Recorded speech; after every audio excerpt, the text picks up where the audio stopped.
एक 500 साल पुरानी कहानी जो आज तक देश के हर कोने में गूंजती है। ये कहानी है अयोध्या की, जहां एक जमीन के टुकड़े ने न सिर्फ भारत का इतिहास बल्कि संविधान और समाज के विचारों को भी झकझोर कर रख दिया था। आज बात करते हैं बाबरी मस्जिद और राम जन्मभूमि के उस स्ट्रगल की जिसने देश की सियासत और न्याय व्यवस्था दोनों को प्रभावित किया। सो हेलो दोस्तों, welcome back to the Sikko official show daily punch. और आज हम जानेंगे बाबरी मस्जिद और राम मंदिर की कहानी। इस कहानी की शुरुआत होती है अयोध्या से, जो रामायण के अकॉर्डिंग भगवान राम का जन्म स्थल था।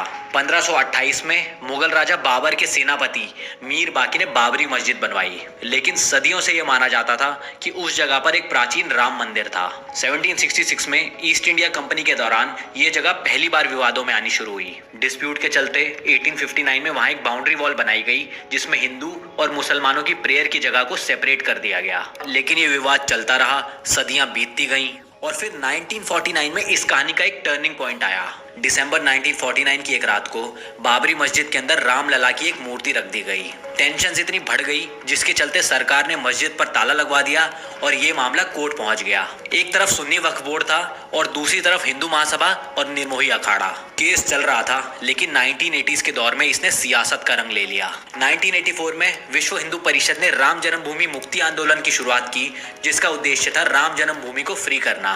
बीजेपी भी इस आंदोलन का हिस्सा बनी, जहां लाल कृष्ण आडवाणी की रथ यात्रा एक टर्निंग पॉइंट साबित हुई। 1986 में फैजाबाद डिस्ट्रिक्ट कोर्ट के फैसले के बाद मस्जिद के दरवाजे फिर खोल दिए गए और हिंदूज को भी वहां पूजा करने की अनुमति दी गई। लेकिन इस फैसले से विवाद और ज्यादा गहरा गया और फिर आता है वो दिन जो भारत के इतिहास के सबसे बड़े दिनों में से एक बन गया। 6 दिसंबर 1992 को राम मंदिर के समर्थक बाबरी मस्जिद के पास इकट्ठा हुए और बाबरी मस्जिद को गिरा दिया गया।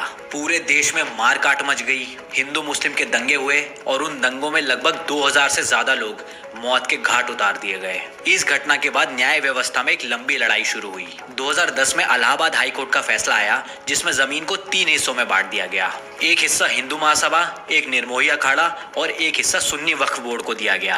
ये हिस्सा हिस्टोरिकल एविडेंस पर दिया गया था। आर्कियोलॉजिकल सर्वे ऑफ इंडिया की रिपोर्ट आई, जो दिखाती थी कि मस्जिद के नीचे एक हिंदू धार्मिक स्ट्रक्चर के अवशेष हैं। लेकिन किसी भी पक्ष ने इस फैसले को स्वीकार नहीं किया और मामला सुप्रीम कोर्ट पहुंच गया। 9 सालों तक केस की हियरिंग होती रही और फाइनली 9 नवंबर 2019 एक ऐसी तारीख जो भारत के न्याय इतिहास में अमृत अक्षरों में लिखी गई। सुप्रीम कोर्ट ने अपने 1045 पेज के फैसले में कहा कि जमीन रामलला विराजमान को मिलेगी और वहां राम मंदिर बनेगा। साथ ही सुन्नी वक्फ बोर्ड को मस्जिद के लिए 5 एकड़ जमीन अलग से दी गई। कोर्ट ने यह भी माना कि बाबरी मस्जिद का गिराया जाना अनलॉफुल था, लेकिन आर्कियोलॉजिकल सबूत राम मंदिर के पक्ष में थे।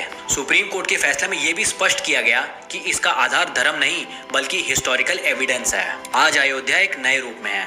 भव्य राम मंदिर का निर्माण हो चुका है और मस्जिद के लिए एलोकेटेड जमीन पर काम जारी है। तो दोस्तों, उम्मीद है आपको ये वीडियो पसंद आया होगा। लाइक करें, शेयर करें और जानकारी से भरी वीडियोस के लिए डेली पंच के साथ जुड़े रहें।